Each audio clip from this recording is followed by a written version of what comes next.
यावल तालुक्यातील दहिगाव येथे पारंपरिक पद्धतीने नारळाचे तोरण तोडून पोळा हा सण मोठ्या उत्साहात साजरा करण्यात आलाय। पारंपरिक पद्धतीने गावातील एकाच तरुणाने 11 पैकी 11 नारळ तोडून पोळ्याच्या दिवशी विक्रम घडविला आहे। दुपारी 12 वाजेच्या दरम्यान प्रमुख चौकात ग्रामपंचायत तर्फे 11 नारळाचे तोरण बांधण्यात आले। हे नारळ तोडण्यासाठी तरुणांनी उत्साह दाखवला। यात चेतन भूषण पाटील या तरुणाने 11 पैकी 11 नारळ तोडून दहिगावच्या इतिहासात विक्रम केलाय।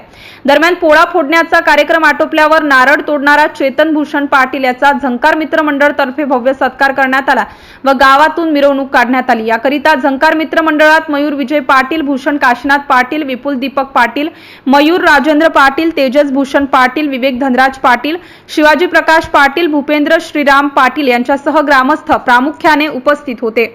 MCN न्यूज मराठी करिता फिरोज तडवी, यावल।